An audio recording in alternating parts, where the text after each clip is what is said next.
जिस तरीके हमें गर्मी में सोचना पड़ता है क्या बनाएं, वैसे ही सर्दियों में बिल्कुल नहीं सोचना पड़ता क्या बनाएं, क्योंकि सर्दियों में बहुत अच्छी अच्छी से सब्जियां भी मिल जाती हैं।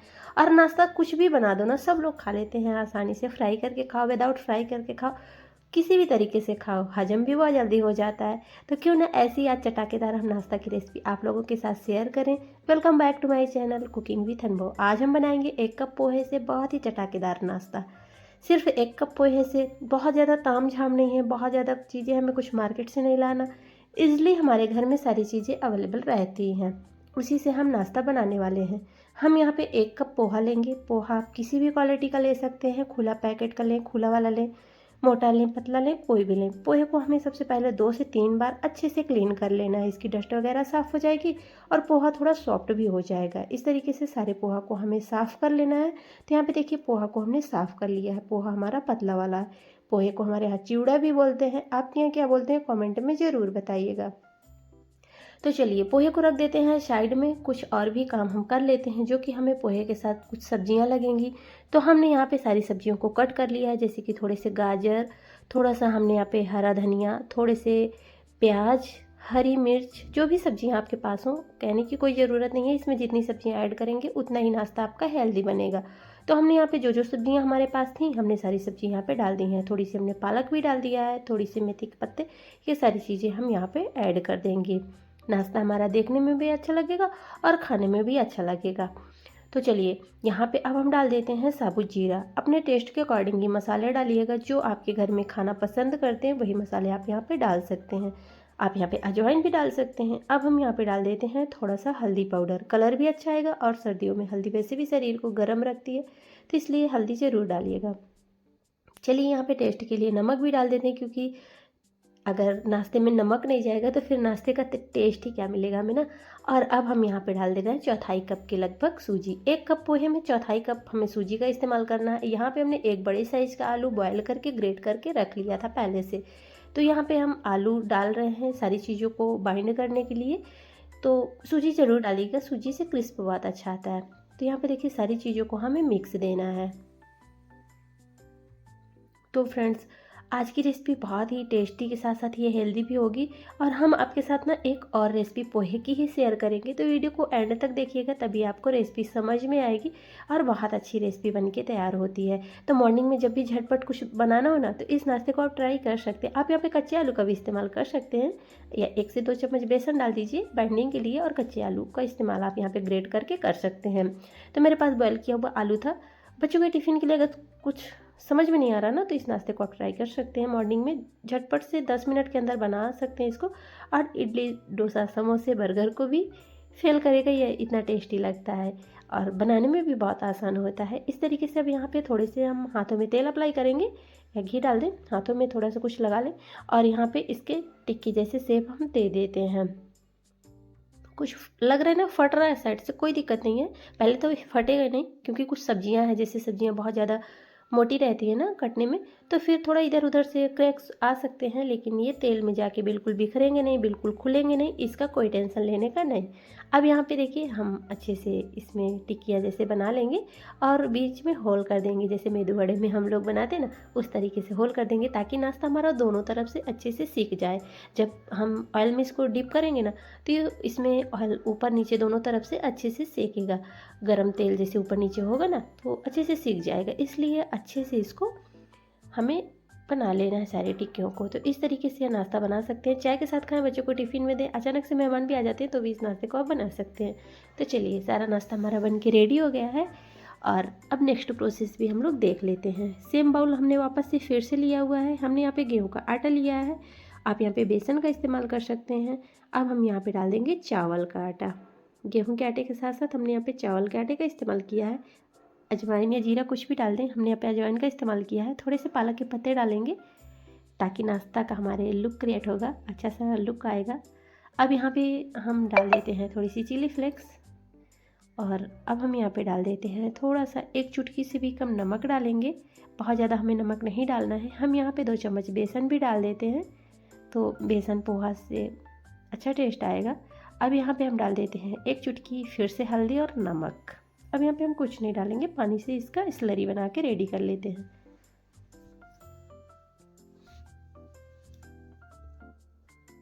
चलिए सारी चीज़ों को मिक्स देते हुए हम लोग पानी डालेंगे। पानी में इसकी गाढ़ी से डिश मतलब बहुत ज़्यादा नहीं हो ना कि रनिंग कंसिस्टेंसी में ना हो, थोड़ा सा हमें इसका बैटर थिक बनाना है। और हम वाइट वाला तिल डालना भूल गए थे, जो कि सर्दियों में बहुत अच्छा लगता है, तो ज़रूर डालिएगा वाइट वाला तिल। आप यहाँ पे कोई भी तिल डाल सकते हैं, ब्लैक वाला भी डाल सकते हैं, तिल ज़रूर डालिएगा। सर्दियों में तिल खाना वैसे भी सेहत के लिए अच्छा होता है। तो चलिए यहाँ पे अच्छे से हम लोग मिक्स देते हैं।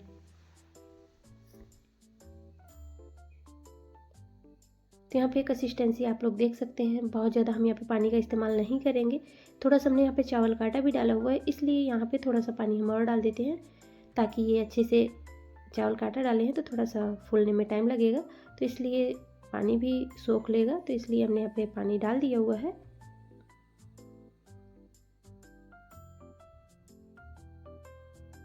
तो चलिए बैटर भी हमारा रेडी हो जा रहा है।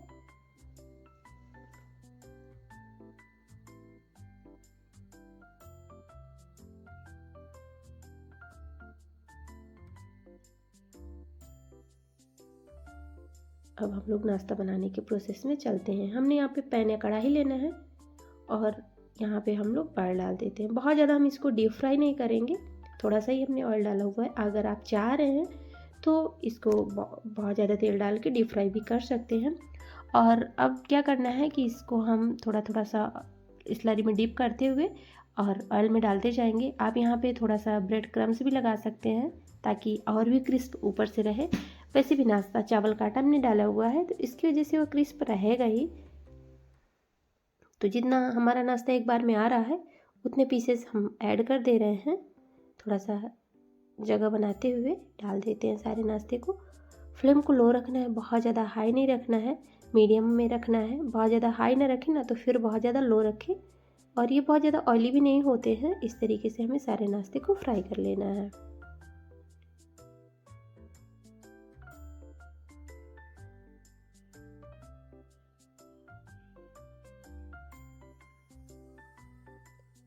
तो आज का ये पोहा, बेसन और सूजी का नाश्ता आपको कैसा लगा, कमेंट में ज़रूर बताइएगा। आप यहाँ पे मेथी के पत्ते, बथुआ के पत्ते, ये सारी चीज़ें भी ऐड कर सकते हैं।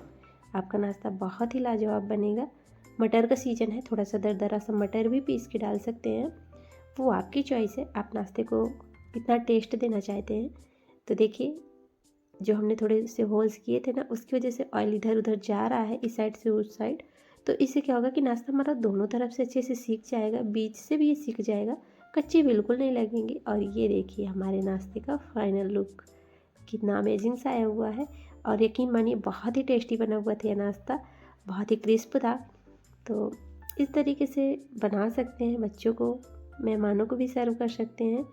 तो फ्रेंड्स, आज की रेसिपी आपको थोड़ी सी भी अच्छी लगी हो तो फैमिली और फ्रेंड्स के साथ शेयर भी कर दीजिएगा। अब यहाँ पे देखिए, जो हमारा थोड़ा सा स्लरी बचा हुआ है, उसमें हम वापस से सारे नाश्ते को इसी तरीके से फ्राई कर लेंगे। और जो स्लरी बचती है उसका भी हम लोग इस्तेमाल कर लेते हैं। तो फ्रेंड्स, इसी तरीके से हमें सारे नाश्ते को फ्राई कर लेना है। और देखिए, जो स्लरी बची हुई थी ना, उसको हम इस तरीके से डाल देंगे स्पून की हेल्प से। तो इससे भी अभी हम क्या बनाने वाले हैं बहुत लोगों को तो पता चल गया होगा। तो इस तरीके से सारे हम जो थोड़े से चिप्स निकले हैं, तो इनसे हम चटनी बना लेते हैं। बहुत ही अमेजिंग सी चटनी भी बनेगी। थोड़े से पीनट लिए हुए हमने रोस्टेड, और यहाँ पे हमने थोड़े से लिए हुए हैं जो अभी चिप्स बनाए हुए थे, स्लरी जो हमारी बची हुई थी। इस तरीके से आप बना के रख सकते हैं किसी कंटेनर में। और जब भी आपका कुछ चटपटा सा खाने का मन करे, चाय के साथ भी खा सकते हैं और चटनी भी इसकी बना सकते हैं। तो चलिए हम इसकी टेस्टी सी चटनी भी आप लोगों के साथ शेयर कर रहे हैं। अब हम यहाँ पे लिए हैं सेब। अब हमने यहाँ पे लिया हुआ है सेब। आप यहाँ पे नींबू ले सकते हैं, नींबू का जूस, आमचूर पाउडर ले सकते हैं। आप यहाँ पे दही ले सकते हैं, आपकी चॉइस है चटनी में क्या डालना चाहते हैं। तो हमने यहाँ पे सेब लिया हुआ है, आप यहाँ पे कुछ भी डाल सकते हैं जो आपकी चॉइस है। यहाँ पे थोड़ा सा अदरक, मिर्ची, ये सारी चीज़ें भी ले रहे हैं, जो कि चटनी में अच्छा सा टेस्ट आएगा। आप यहाँ पे पुदीना के पत्ते, धनिया के पत्ते, अपने टेस्ट के अकॉर्डिंग जो चीज़ें पसंद है वही चीज़ें आप यहाँ पे ऐड कर सकते हैं। तो चलिए, हमने यहाँ पे एक जार लिया हुआ है मिक्सर का, और सारी चीज़ों को इसमें ऐड कर देते हैं। तो इस तरीके से आप जो स्लरी बचे ना, उसको फेंके नहीं, इस्तेमाल कर सकते हैं। बहुत अच्छा लगता है। और इसका नमकीन भी बना सकते हैं क्योंकि उसमें सारी चीज़ें डली हुई होती हैं। थोड़ा सा हम यहाँ पे धनिया डाल दे रहे हैं, आपके पास ज़्यादा धनिया है तो डाल दीजिए, इस टाइम पे मेरे पास था नहीं। और यहाँ पे मैंने काला नमक डाला है, आप कोई भी नमक डाल सकते हैं। तो वैसे तो किचन गार्डन में थी लेकिन टाइम की इशू की वजह से मैं ले नहीं पाई। और तो मैंने यहाँ पे थोड़ा सा ही धनिया डाला है। यहाँ पे नींबू का जूस भी मैंने डाल दिया हुआ है, तो नींबू का जूस ज़रूर डालिएगा। तो हाफ मैंने नींबू का जूस डाला है। मैंने पहले भी बताया कि आप यहाँ पे नींबू का जूस डालें या तो फिर दही डालें या तो फिर अमचूर पाउडर डालें, कुछ भी डाल दें। खट्टा के लिए थोड़ा सा चटनी है, चटनी तो खट्टी अच्छी लगती है। यहाँ पे एक बीज निकल गया था तो हम बीज निकाल लेते हैं, नहीं तो फिर चटनी कड़वी हो जाएगी। और चलिए थोड़ा सा पानी डाल दे रहे हैं, बहुत थोड़ा सा, और चटनी को पीस लेते हैं। तो ये चटनी आप किसी भी नाश्ते के साथ एंजॉय कर सकते हैं, इडली डोसा के साथ भी खा सकते हैं, बहुत अच्छी लगती है। तो मुझे तो स्पेशली ये चटनी बहुत पसंद है। और इसमें जो सेब का मिठास आता है ना, वो भी बहुत अच्छा लगता है। तो ट्राई करिएगा इस तरीके से एक बार चटनी, और यह नाश्ते के साथ तो गजब की लगती है ये चटनी खाने में। तो चलिए फ्रेंड्स, इसी तरीके से हम चटनी भी रेडी कर ले रहे हैं। तो अब देख लेते हैं कि नाश्ते का हमारे क्या हाल है। जब तक फ्राई भी हो रहा था नाश्ता हमने सर्व भी कर लिया है। तो ये सेब की चटनी हमने बनाई है, और यहाँ पे हमने टमाटर की मीठी चटनी भी बनाई थी, जो कि हमने सर्व किया है। टमाटर की चटनी के साथ भी सर्व किया था, और जो हमने सेब की चटनी बनाई थी उसके साथ भी सर्व किया हुआ था। तो देखिए नाश्ता हमारा बहुत ही अमेजिंग सा बना हुआ था। तो ट्राई करिएगा एक बार इस तरीके से। पोहा की टिक्की कहें, पोहा का कटलेट कहें, और कुछ भी कह सकते हैं, टेस्ट तो लाजवाब है ही इसका। और देखिए ऊपर से क्रिस्प, अंदर से सुपर सॉफ्ट, यह नाश्ता बन के हमारा तैयार होता है। तो रेसिपी अच्छी लगी हो तो शेयर कर दीजिएगा। और चलिए नेक्स्ट रेसिपी भी देख लेते हैं, जो कि वो भी हम पोहे से ही बनाने वाले हैं। तो आपको दोनों में से कौन सी रेसिपी ज़्यादा पसंद आ रही है, इसका भी जिक्र कमेंट बॉक्स में ज़रूर कीजिएगा। तो चलिए नेक्स्ट प्रोसेस की ओर बढ़ते हैं। तो फ्रेंड्स, हमने यहाँ पे लिया हुआ है कुछ स्पाइसेस, जो कि आपके सामने चाट मसाला, हल्दी पाउडर, जीरा, साबुत धनिया और सौंफ, लाल मिर्च, इतनी चीज़ें हमने यहाँ पे ली है। अब यहाँ पे देख लेते हैं और हमने क्या लिया हुआ है। ये सारे मसाले आपको दिख गए, खड़े मसाले हैं। अब यहाँ पे हमने लिया है पीनट, जो कि कच्चे हैं। और अब हमने यहाँ पे लिया हुआ है पोहा, चिवड़ा, आप क्या क्या बोलते हैं, ये हमने लिया है। तो चलिए, ये देसी पोहा है हमारा, जो बहुत पतला और बड़ा सा मोटा सा आता है वो नहीं, ये देसी वाला ना छोटा छोटा सा ही रहता है। और ये सूखा खाने से बहुत अच्छा सा मिठास आता है इसमें। तो चलिए आज हम पोहे से क्या बनाने वाले हैं वो तो लगभग आप समझ ही गए होंगे, फिर भी वीडियो को एंजॉय करते हैं। यहाँ पे हमने मस्टर्ड ऑयल डाला हुआ है। तेल को अच्छे से गर्म देंगे, मतलब कि अच्छे से गर्म करेंगे, बहुत ज़्यादा वाला गर्म होना चाहिए, ताकि जो चीज़ें हम इसमें डालें फटाक से तड़क जाएँ। तो चलिए तड़के भी लगा देते हैं इसके अंदर, जैसे कि जीरा, सौंफ, धनिया, लाल मिर्च, और डाल देते हैं यहाँ पे हम लोग मूंगफली। तो मैंने यहाँ पे 250 ग्राम मूंगफली लिया है, 1 किलो चूरा के अकॉर्डिंग, पोहा के अकॉर्डिंग। तो देख लीजिएगा मेजरमेंट। आप यहाँ पे मखाने वगैरह भी डाल सकते हैं, वो आपकी चॉइस है। ड्राई फ्रूट्स बहुत सारे डाल सकते हैं जो आपको पसंद है, लेकिन मैंने यहाँ पे सिंपल सा ही बनाया हुआ है, जो कि रोज़ चाय के साथ तो खाने के लिए, जब भी कुछ नाश्ता ना बना पाओ तो इस तरीके से बना के रख लो, और महीने 2 महीने तक आराम से चाय के साथ एंजॉय करो। जितना बनाएंगे क्वांटिटी में उतने दिन ये चलेगा। और फैमिली के हिसाब से होता है, अगर आपके घर में 10 लोग हैं तो ये तो एक ही दिन में ख़त्म हो जाएगा। अगर 1 लोग खा रहे हैं तो महीनों चलेगा। वो तो अकॉर्डिंग होता है चीज़ों के कि कितना हम बना रहे हैं, कितना हमारे घर में फैमिली मेम्बर है। अब यहाँ पे देखिए हमने ढेर सारा करी पत्ता डाला हुआ है, लेकिन करी पत्ता मैंने डंठल के साइड डाला है। अब बहुत लोग बोलेंगे डंठल का क्या होगा, लेकिन नहीं, डंठल अपने आप निकल जाते हैं। जैसे ये तेल में चटक जाता है ना, फ्राई हो जाता है, तो डंठल अपने आप छोड़ देता है पत्तों को। तो क्या होता है कि हम लोग डंठल निकाल लेते हैं, क्योंकि ज़्यादा था, उसको एक एक पत्ते निकालने में ना मुझे थोड़ा सा आलस लग रहा था, और आलसी तो मैं हूँ ही, तो इसलिए ना ऐसा लगता है ना कि कुछ ईजी सा कर लूँ। तो ऐसे मैंने इसको डंठल की सही, जब मैं ज़्यादा डालती हूँ ना तो मैं डंठल की सहित ही भून लेती हूँ तेलों में। जब भी कभी तेल में कुछ इस तरीके से फ्राई करना होता है ना, तो फिर डंठल के सहित ही हम डाल देते हैं। और देखिए सारे डंठल अपने आप निकलने लगते हैं। तो यहाँ पे सारे डंठल भूनते भूनते निकल जाएंगे। और करी पत्ता ज़रूर डालिएगा, जो कि हमारे सेहत के लिए भी बहुत अच्छा होता है। और टेस्ट की बात करें तो वो तो बताने की ज़रूरत ही नहीं है, जिस चीज़ में डाल दो ना उसका टेस्ट तो जो चीज़ें हम बना रहे हैं उससे दुगना होना ही पक्का है। अब यहाँ पे देखिए मैंने हल्दी पाउडर भी डाल दिया हुआ है और डंठल देखिए निकल रहे हैं ना, आपको दिख रहे होंगे। इसी तरीके से सारे डंठल अब हम निकाल के फेंक देंगे बाहर, तो काम भी ईजी हो जाता है और डंठल का जो फ्लेवर है वो भी तेल के अंदर आ ही जाएगा। अब यहाँ पे हम पोहा भी डाल देते हैं अपना। तो मैंने बताया ना कि 250 ग्राम मैंने मूंगफली लिया था, 1 किलो पोहे के अंदर डाल दिया है। अब यहाँ पे हम मीडियम आंच पे 10 मिनट तक अच्छे से भून लेते हैं। तो ये हमारी चिवड़ा नमकीन, पोहा नमकीन, कुछ भी बोल सकते हैं, बन के तैयार हो जाती है। यहाँ पे केवल मैंने चाट मसाला डाला है, काला नमक डाला है और कुछ नहीं डाला है। मिर्ची मैंने एक लाल मिर्ची कट करके डाली थी, जो कि जब सीख जाती है ना तो इसको हाथों से मसल देंगे ना तो पूरे नमकीन में फैल जाती है। और जो चाट मसाला होता है वो भी थोड़ा मतलब कि तीखापन उसमें रहता है ना, काली मिर्च वगैरह रहती है, तो इससे हमारे नमकीन में बहुत अच्छा टेस्ट आता है। और चाय के साथ ना हमारे यहाँ तीखी नमकीन किसी को नहीं पसंद है, क्योंकि गरम गरम जब चाय पियो ना तो तीखी नमकीन खाओ तो वो टेस्ट नहीं मिलता बिल्कुल से। तो ये शायद आपको भी पता होगा। चलिए यहाँ पे काला नमक डाल दे रहे हैं और चाट मसाला, इससे हमारे नाश्ते के लिए ये भी रेडी हो जाता है। तो सर्दियों में तो अक्सर ही ये बनता है, ये मटर के साथ भी बनता है, आप इसमें मटर का इस्तेमाल कर सकते हैं। तो मैंने यहाँ पे मूंगफली डाला हुआ है, आप यहाँ पे मटर डाल सकते हैं। सीजन में मटर भी आ गए हैं तो आप मटर ही डाल दीजिएगा।